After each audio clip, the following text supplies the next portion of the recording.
federal government has received 21 Chibok girls and a 21-month-old baby from the Department of State Service (DSS) on Thursday.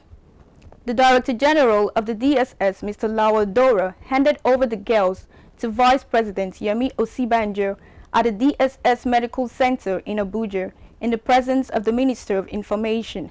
Alhaji Lai Muhammad, the chairman of the Chibok community in Abuja, Mr. Tachbido Hosier, and the Deputy Director, Federal Ministry of Health, Dr. David Atubo.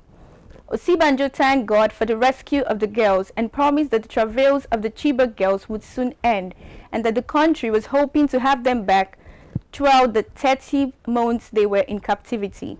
He assured them that the federal government would bring their parents to see them in Abuja and that President Muhammadu Buhari was excited to hear about their rescue.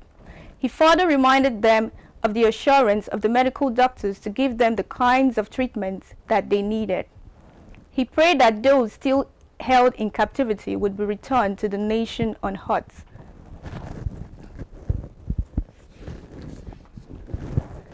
The Nigerian Bar Association on Thursday threw its weight behind the 2 justices of the Supreme Court who were part of the 7 judges recently arrested by the operatives of the Department of State Service.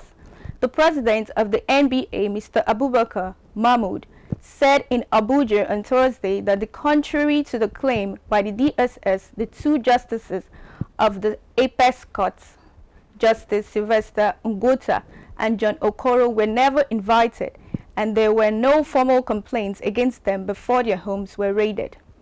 Before the news conference, the meeting received briefings from the Attorney General of the Federation and Minister of Justice, Mr. Abubakar Malami, and the Secretary of the National Judicial Council, Mr. Danladi Halilu.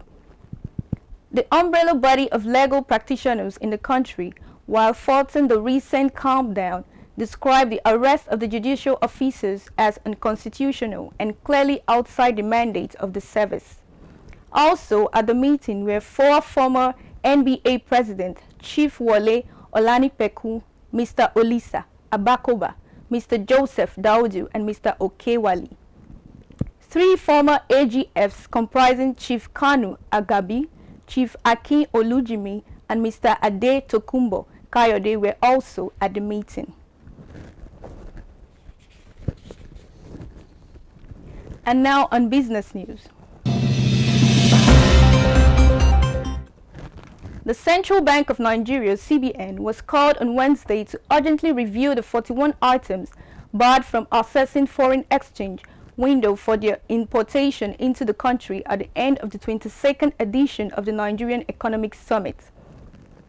Some of the affected items CBN classified as not valid for foreign exchange in June 2015 include rice, cement, margarine, palm kernel, palm oil products, vegetable oil, meats and processed meat products, vegetables and processed vegetable products, poultry, tomato paste, soap and cosmetics, and clothes on grounds that they could easily be produced in Nigeria.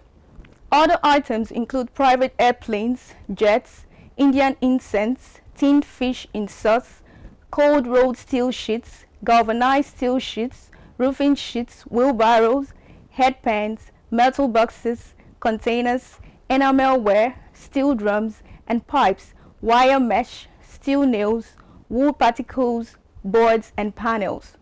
Equally affected were security and razor wire, wood particle and fiber boards and panels, wooden doors, furniture, toothpicks, glassware, kitchen utensils, tableware, ties, vitrified ceramics, textiles, wooden fabrics, plastics, rubber products, polypropylene granules, and cellophane wrappers.